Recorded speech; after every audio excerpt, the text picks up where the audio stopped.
بسم اللہ الرحمن الرحیم۔ شروع اللہ کے نام سے جو بڑا مہربان اور نہایت رحم کرنے والا ہے۔ محترم ناظرین السلام علیکم۔ آج اس ویڈیو میں حضرت موسیٰ علیہ السلام اور ایک بدکار عورت کا واقعہ شیئر کروں گی۔ ناظرین، شہر بابل میں ایک عورت مر گئی۔ اس کے گھر والوں نے دفن نہ کیا بلکہ کوڑے کے ڈھیر میں پھینک دیا۔ حضرت موسیٰ علیہ السلام اللہ سے باتیں کرنے جب کوہ طور پر گئے تو اللہ تعالیٰ نے فرمایا، اے موسیٰ، باتیں بعد میں ہوگی، پہلے جاؤ، میری ایک کنیز کوڑے کے ڈھیر میں پڑی ہے، اسے غسل دے کر عزت کے ساتھ دفناؤ۔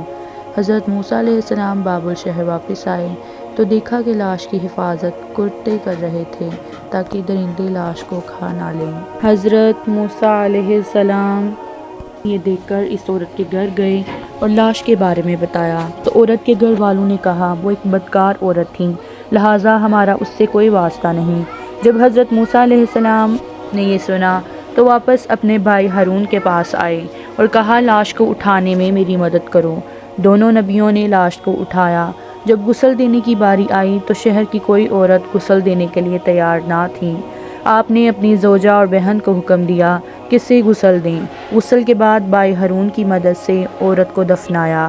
دفنانے کے بعد جیسے ہی شہر کی طرف واپس آ رہے تھے تو شہر کے لوگ آپ کے سامنے آ گئے۔ سب لوگوں نے مل کر کہا، اے موسیٰ، ہمیں اس بات کی وضاحت دو کہ ایک بدکار عورت کو اتنی عزت کیوں دی، یا پھر وہ کلمہ جو آپ نے پڑھایا ہے اسے واپس لو۔ حضرت موسیٰ علیہ السلام نے فرمایا، مجھے جو ہدایت اللہ نے دی میں نے اس حکم کی تعمیل کی۔ اگلی بار میں کوہ طور پر گیا تو تمہارے سوال کا جواب مل جائے گا۔ یہ سن کر شہر والے واپس چلے گئے۔ حضرت موسیٰ علیہ السلام اللہ سے ملاقات کرنے کوہ طور پر گئے تو اللہ سے کہا، شہر والے وضاحت مانگ رہے ہیں کہ ایک بدکار عورت کو اتنی عزت سے کیوں دفن کیا۔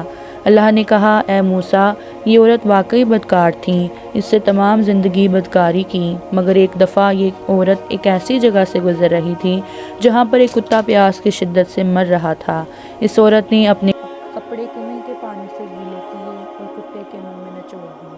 پیاسے کتے کے منہ میں جب پانی آیا تو تڑپتے جسم میں جان آ گئی۔ مجھے اس عورت کی رحم دلی بہت پسند آئی اور میں نے موت کے فرشتے کو حکم دیا کہ اس کی روح قبض کر لو تاکہ آئندہ بدکاری نہ کرے، اور میں نے اس کے تمام گناہ معاف کر دیے۔